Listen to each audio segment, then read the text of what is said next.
fearless and free. O Canada, we stand on guard for thee. O Canada, we stand on guard for thee. Thank you all. Now, I had the good fortune to introduce the man that is going to keep our country strong and free. And I think that's important. Max, would you come up here and join me, please?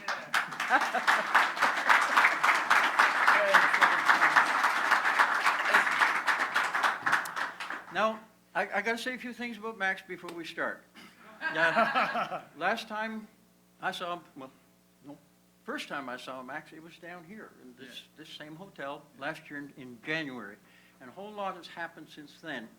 Now, this man has been able to put a political party on a map in a big place like Canada in about 11 months.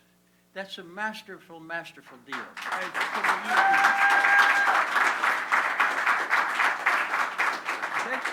This man walked away from the corruption that's in our politics now, turned his back on it, said, I'm going on my own. He had the courage to do that, and by God, he's pulled it off. So we're here. Max, take the floor.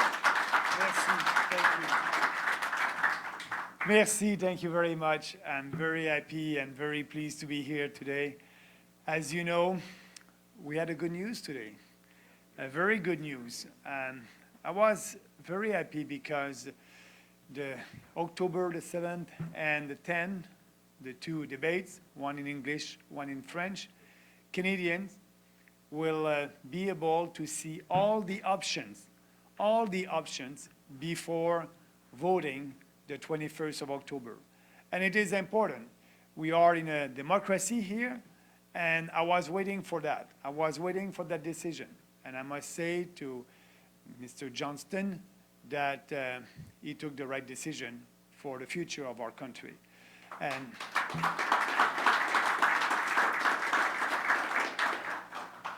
And yes, you know, when you're part of a debate, you need to answer the questions, and I will.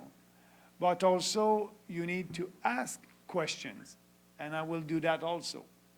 I have a lot of questions to ask to Mr. Trudeau, Mr. Scheer, for the future of our country. I can ask questions about, you know, balancing the budget in 2 years. It's so important for the future generations.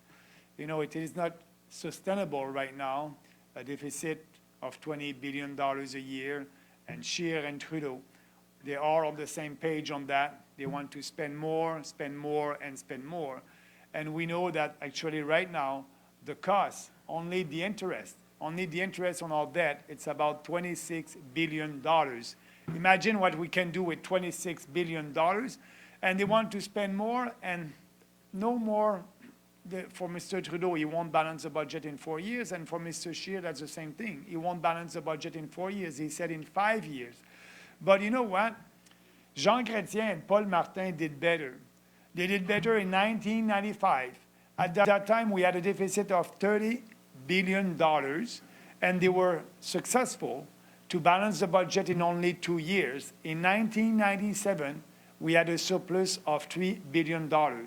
But the $30 billion at that time, the deficit of $30 billion, if you add the inflation, today's money, it's about $43 billion. So now we have a deficit of around $20 billion, and Mr. Scheer and Mr. Trudeau are saying that they're not able to balance that. And we will balance that because we'll take the right decision for this country. I can, you know, if you can speak about foreign aid, the Trudeau government is spending $2.3 billion to fight climate change in Africa. Do we really believe that these African dictatorship will use $2.3 billion to fight climate change? I doubt. We must bring back that money here in Canada to help Canadians first. And we can save a lot of money like that. But we know that Canadians also, they're very generous, and that's great. But we need to be there we need to be there to help other countries when there is a humanitarian crisis or environmental disaster, but not to build roads and pipelines in Asia, not to give $250 million to China in a development bank over there in China. So we need to bring back that money at home and help our people first. We'll do that. But at the same time, with that, and also by abolishing corporate welfare, we can save another $5 billion there. And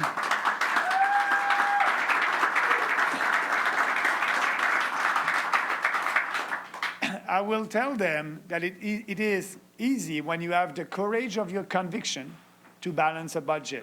So we can save around $4 billion in foreign aid. We can save $5 billion by cutting corporate welfare and having a fair policy for every entrepreneur in this country. It is not fair to tax a small business entrepreneur here in St. John and forcing him to pay taxes and giving that to Bombardier, GM, or SNC-Lavalin. So a fair policy. A fair policy is to have a flat tax on business at 10%. We will be able to do that, and because we'll look also at where we can save. We can save, like I said, we want to privatize the Canada Post. We can save over there. We want to abolish the CRTC and Telecom. We will save over there. We want also to cut some funding for the CBC. We can save a lot over there. We want the CBC and all the other media to be able to be independent from the government, not dependent from the government. And that's important in a democracy. So we have strong policies that will help us to balance the budget, but at the same time also to cut your taxes, and Canadians will save. As you know, our tax plan is very simple. No more tax credit for that or tax credit for that. We will change the tax system with only two tax rates, one at 15% for people earning more than $15,000 up to $100,000, another tax rate at 25%. It will be a fair policy. Everybody will save. And for the poor, they won't pay an income tax at the federal level between $0 to $15,000. So if you earn less than $15,000 in Canada, you won't pay an income tax, and I think that's fair. So we can do that, and Canadians will save about $35 to $40 billion saving that in taxes. And that's why, first of all, we need to be serious to balance the budget, and after that, we'll be able to implement our tax reform. So that's why it's important for us, and it's important for Canadians to be part in these debates, because they don't speak about that. They don't want to speak about changing our tax system for that tax system to be fair for everybody. They don't want to talk about balancing the budget. They don't want to talk about pipelines also. We're the only political party who is ready to use the Constitution to be sure that we'll be able to build pipelines in this country.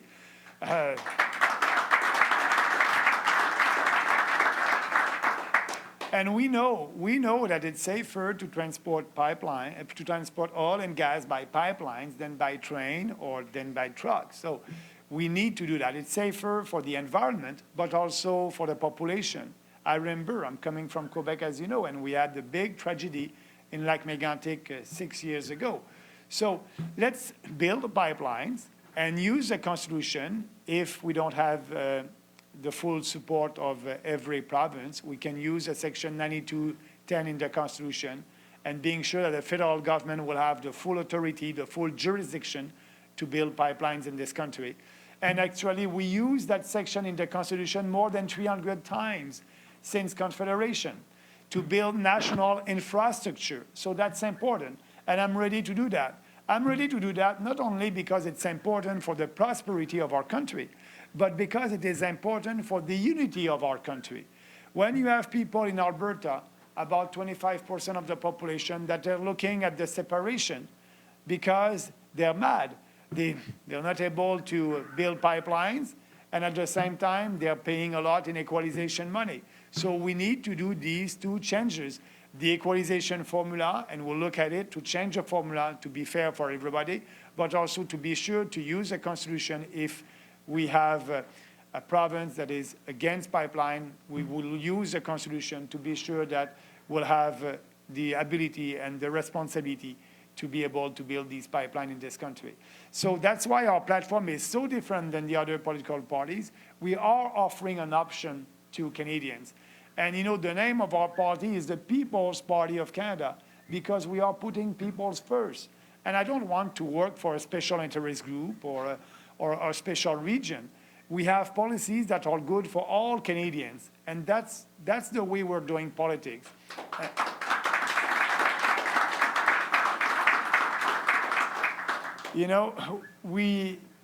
I don't speak to you, and I don't want to let you know I'll do something for New Brunswick, something special for Quebec to have your vote.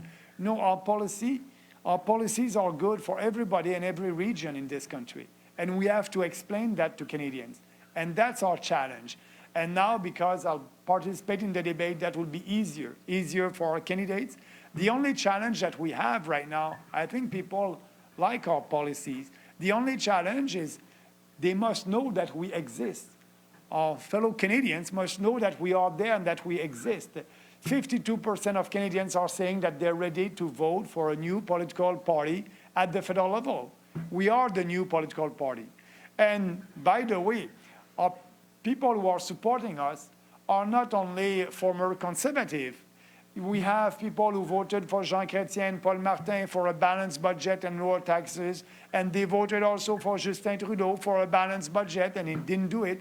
They're coming with us. They're coming with us. We have people that voted for the NDP and work for the NDP, and they are coming with us because we're serious about abolishing corporate welfare and serious about abolishing also the cartel for milk, dairy, and poultry. Every Canadian family will save $400 if we do that. If you want to help the poor, that's the only solution. Abolish that cartel for dairy, poultry, and milk. But all the other leaders want to please 29,000 people, farmers, under the supply management system. They represent only 10% of the farmers in Canada. It's unfair. It's unfair for Canadian consumers, but it's unfair for them also. They cannot export their products. They cannot export their products. They have to produce only for the Canadian market, and they are fixing artificially high prices for these products. Every year, the Milk Commission, they're fixing the price for milk every year in January. So we need to change that. If we believe in a free market, if we believe in freedom, we must be able to have a free market in dairy, poultry, and eggs. And that will be good for these farmers because they will be able to export, and at the same time will buy back their quota. And we'll do that on a transition period. But you need to explain that to the population. The other politicians don't want to speak about that because, we have to explain that, and, the dairy producer, they may be mad at us, so we're going to lose some votes. But it's a question of believing in your ideas, believing in free markets. You cannot do any compromise with your principle. And as you know, the principles of our party, individual freedom, personal responsibility, fairness, and respect. And when I'm speaking about individual freedom, we know that we have faith in you. We have faith that you have the ability, the dignity, and the right to make your own decision and determine your own destiny. I don't believe in a big, fat government that will tell you every day what to do. That big, fat government that will tax you and regulate you. So we need to have a limited government in Ottawa, a government that will respect the Constitution, that will respect taxpayers, and that will look at you as an adult and not always trying to regulate and tax you for everything. So that's the big change. And that's why I'm saying, I think it is more than a political party that we are building right now. And you're right when you said, we did something special. Being able to build a political party in 11 months, that was something. But I can tell you, it was not me. It was not our 6 person working at the head office. That was you. That was all our volunteers across the country. You built this party. That was our 41,000 members across the country and all our candidates across the country. The People's Party, it is your party. It is a real grassroots political party with no compromise. You know, we don't try to please a part of the country and that part. Our goal is to explain our policies. And I'm very proud of our candidates all across the country. You know, when we started the party a year ago, the 14th of September, a year ago, a lot of people were saying, you know, it's a one-man show. Bernie won't be able to build this party before the election. And, you know, we did it. We did it all together.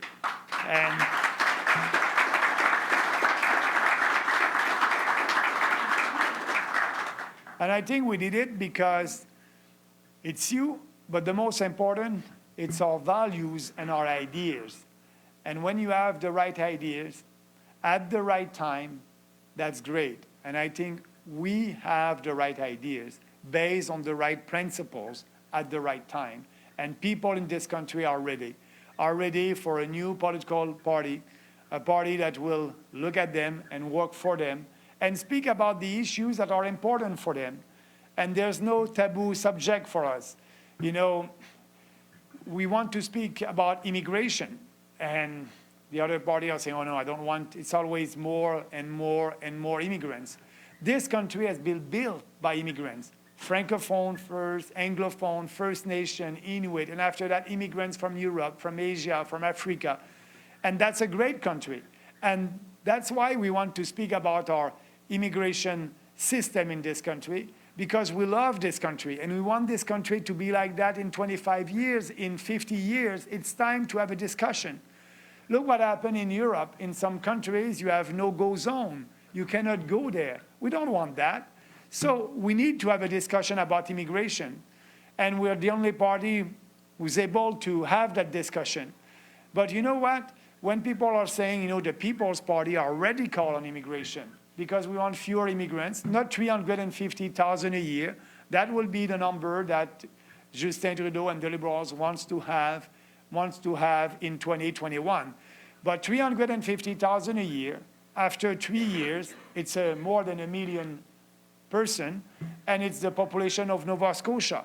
It's not sustainable to have 350,000 immigrants a year every year. So at 350,000 a year, our country will receive per capita more immigrants than any other Western countries. Any other Western countries, more than the US per capita, more than the European Union.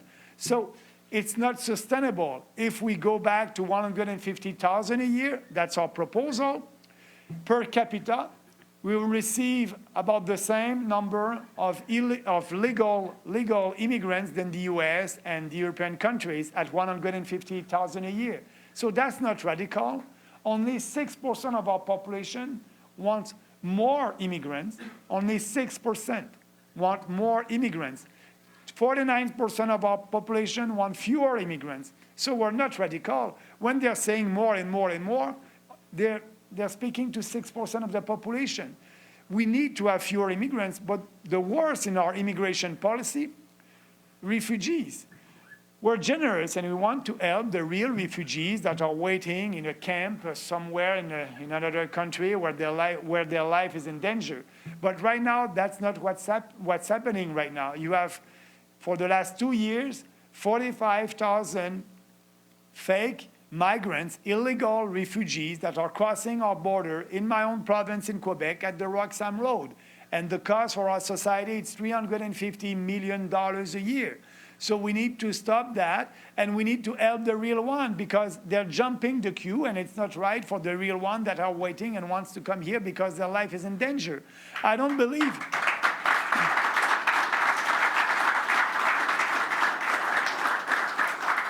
I don't believe that when you come from the state of New York and you want to cross our border at the Roxham Road, that your life is in danger. And I'm not the only one who's saying that. The Department of Immigration said that 40% of them, 40% of the 45,000 illegal migrants will have to be deported in a couple of years from now because they are not real refugees. And so, yes, we are generous. So what we want to do, it's simple. We want to put a fence at the Roxham Road, and instead of having the RCMP officer to be on our side. They must be there and said, if you want to come to Canada, yes, you can come to our country, but by the official port of entry. By the official port of entry. You will be welcome. But they don't want to cross our border by the official port of entry like everybody is doing, because they know that they're coming from a safe country. And we'll have to tell them, you know, you're coming from a safe country, so you have to go back to your safe country. So let's have a policy that will respect the sovereignty of our country, that will respect our borders, and at the same time, that will respect Canadians, a sustainable immigration policy. So what we want, fewer refugees, and at the same time, more economic immigrants. That's what we need. In my own riding in Beauce, we need more people, we need workers, and it's the same thing in other provinces.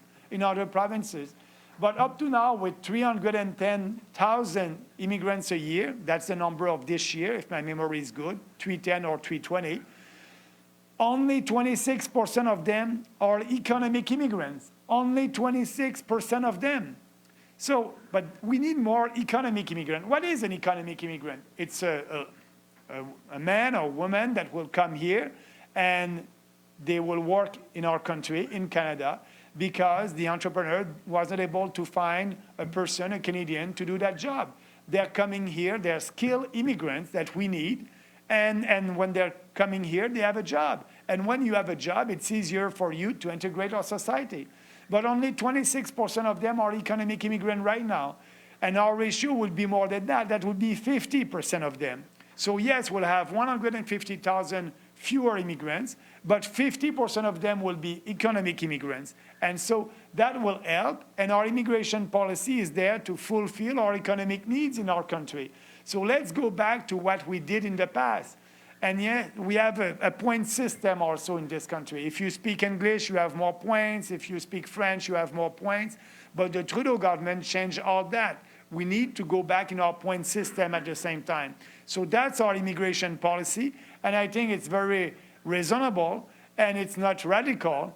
And we are ready to have this discussion. And I'm personally ready to ask Justin Trudeau and ask Andrew Scheer why it's always more and more and more. And I call that mass immigration. For us, 350,000 a year, it is mass immigration. So we're not for mass immigration, we're not anti-immigration, we just want fewer immigrants and being sure that these people will integrate our society like they did in the past. So that's why we need to have that discussion right now, and you can count on me that we will have that discussion.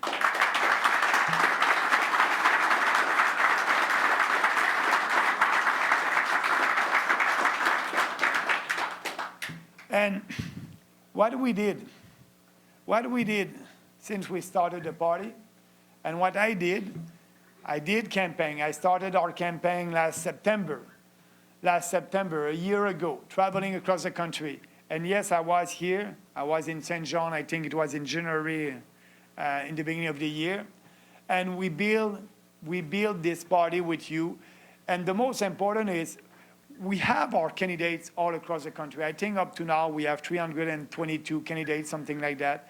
We will have 338 candidates in every riding before the end of next week. So you'll be able to vote for one of you PPC candidates in your riding for sure.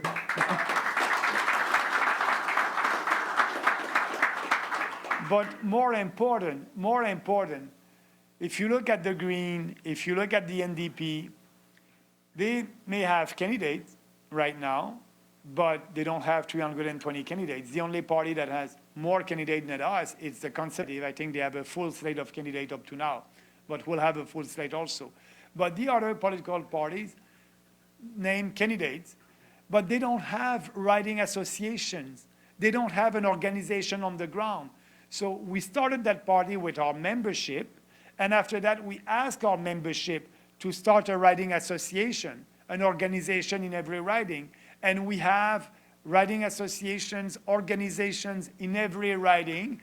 And after that, we were asking you, help us to find candidates. And that's why we were very fast, and we were able to have our candidates very soon because of you on the ground. And so that's your party. And now what we have to do, We just have to speak about what we believe. We just have to explain our platform with passion and with conviction. And I want our candidates to be able to debate also. Yes, it's a good news. I'll be at the national I'll debate with the other leaders, but also, and then I can tell you that I'm looking for that. I'm looking for that. My God, that would be fun. I think some of the other leaders are not so happy, but yeah, they will have to speak the truth and they will have to be accountable because, you know, it won't be a little discussion in between them. Yeah, I'll be part of that and I will ask them to answer the questions. And sometimes when you speak to politicians, you listen to them and you don't know what they're saying, you know. For me, it will be, I won't change. I'll be like that, you know. I will be direct and I'll ask the question and I'll be there. And no more political correctness with us, you know that. No more political correctness.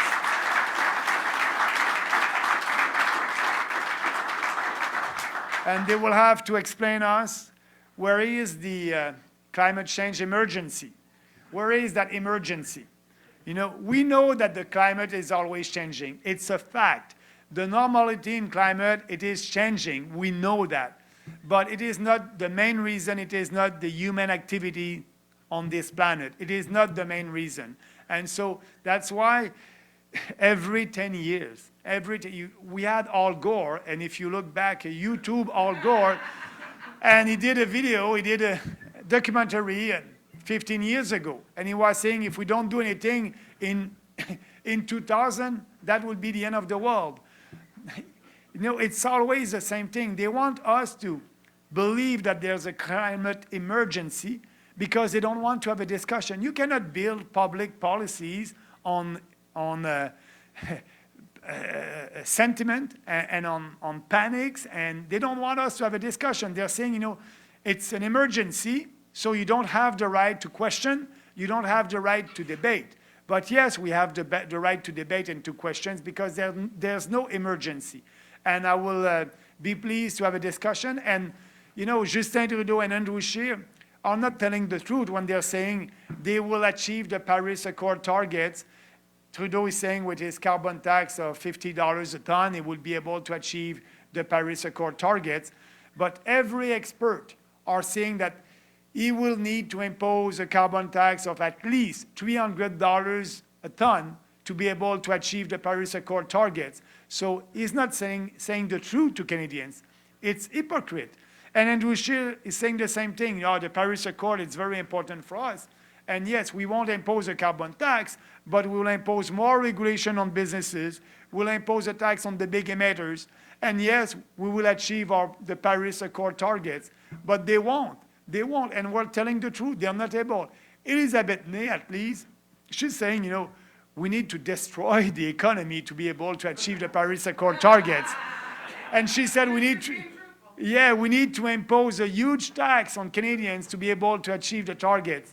But what I can tell you, when you impose a tax on carbon, a carbon tax, it's only a way to grab more money from Canadians. And we need to say that. We need to say that. So there's a lot of subject where we can have a good discussion. We can have a good discussion about the irresponsibility that they're doing without balancing the budget, climate emergency, climate change. We can have a discussion about also the equalization formula, like I said, that it's not fair. We can have a discussion about, you know, the UN. I think it's important. We must keep our sovereignty. And where I said a couple of months ago that we won't sign the accord, how do you call that? Migration Compact. We won't sign the Migration Compact with the UN because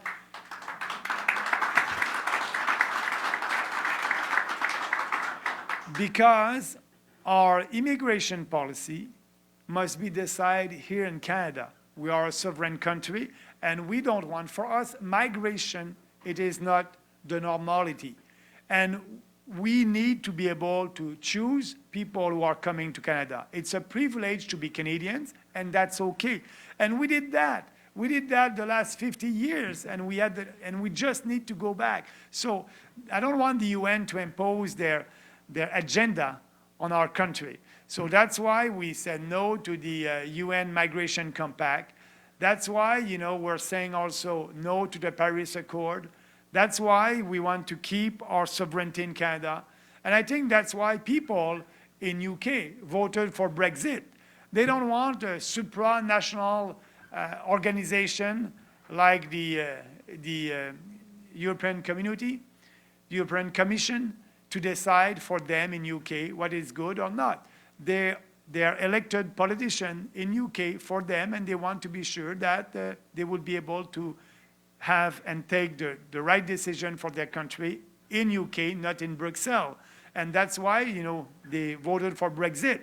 So we are open to sign free trade agreements with other countries, okay, but we always need to keep our sovereignty. We're a sovereign country, and we're proud of that, like the others, but we are able to cooperate with other countries on NATO, and I think it's important. In our platform, we will balance the budget, but at the same time, we will invest in our defense.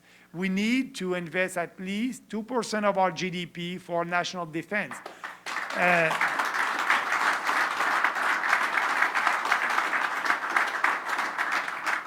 We need to do that, and we'll do it, but it will be a commitment in the first budget, but we won't be able to do that for all that in the first budget or second one. Every budget will increase our funding to our national defense. So that's part of our program. The first 2 years, we're going to unleash the private sector. We will balance the budget in 2 years. And after that, the third year, we'll lower taxes to every Canadian. And I can tell you, we'll be able to do that without increasing our deficit and our debt. And that's too important. If you are conservative, you must not believe to add more deficit on your debt. Actually, as you know, the Trudeau government added $70 billion on our debt, and they want to do the same thing for the next 4 years. And Scheer are saying, it's okay, I can add $50 billion on the debt and it will be okay.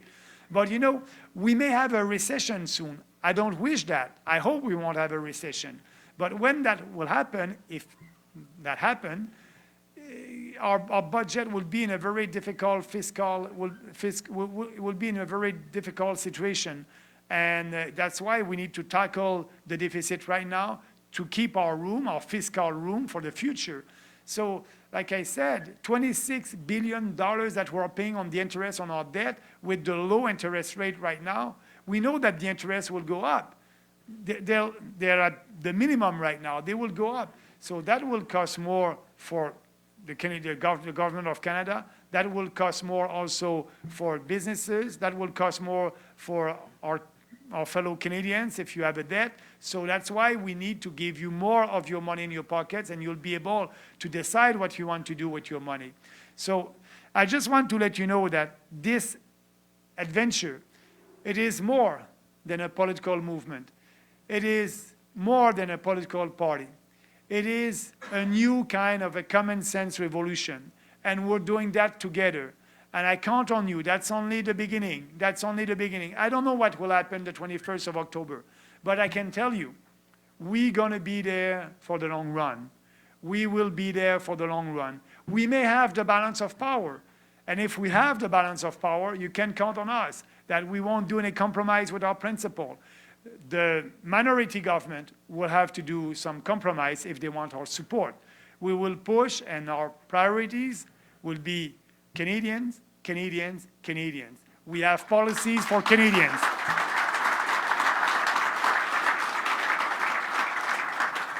So that being said, I want you to be able also to know some of our candidates, and I think they will come. You want to, yes, you'll do a small presentation.